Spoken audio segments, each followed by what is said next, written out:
अस्सलाम वालेकुम everybody, this is Sikandar time financial. I hope you guys are doing fine and learning with us. Page को जरूर like कीजिएगा, follow कीजिएगा, उसके साथ नोटिफिकेशंस भी टर्न ऑन कर लीजिएगा क्योंकि ये डेली मार्केट अपडेट्स होती हैं और टाइमली मैनर में अगर आप तक पहुंच जाए तो बेहतर होता है। So first of all jumping into the weekly time frame on the KC 100। Weekly पे कुछ ज़्यादा चेंजेस नहीं है एज सच। अभी हम 21 एक्सपोनेंशियल मूविंग एवरेज के ऊपर ही ट्रेड कर रहे हैं, although tomorrow is going to be the last trading day.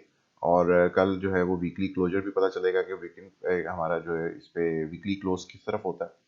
21 exponential का अगर बिलो होता है तो obviously it's not going to be good for the market, although we are already below the 47,000 structural resistance.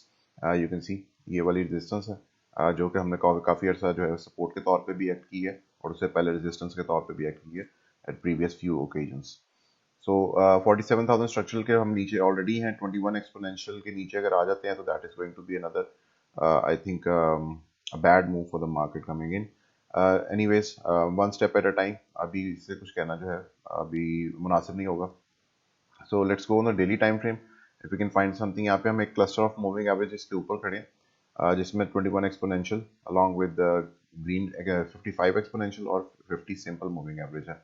ये main है और उसके साथ जो पर्पल 200 है that is a very vital moving average, we are just about that.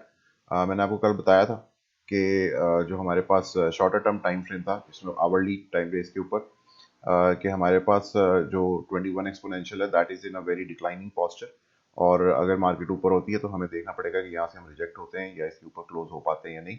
And fine today when the market open एक candle आई ऊपर की तरफ और we got testing 21 exponential and soon after next candle जो है वो नीचे क्लोज हो गई वापस। It got a rejection over here, you can see the bearish engulfing candle on the hourly and then the further market moved down 500 points for the close of the day.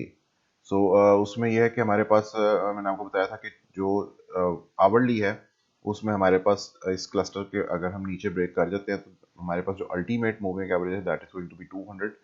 मैंने आपको बताया था कि क्यों important है, previously भी बहुत देर के लिए रेजिस्टेंस रही जब प्राइस एक्शन इसके नीचे आ गया था and you can finally see कि जो फाइनल रिजेक्शन हुई तो we had a huge move to the down side और उसके बाद हमने यहाँ पे इसको फाइनली ब्रोक अबव दिस और उसको रीटेस्ट करके हम ऊपर रैली की। अब हमने दोबारा उसको एक दफ़ा जो 200 सिंपल उसको आके टच कर सकते हैं और इसके लिए जो हमारे पास कॉन्फ्लुएंट पॉइंट है let's see this is 45,500 points approximately on the daily. हमारे पास अगर आप देखेंगे कि यहाँ पे एक हमारे पास एक प्रीवियसली कंसोलिडेशन है स्मॉल और उससे पीछे यहाँ पे भी कंसोलिडेशन लेवल्स हैं।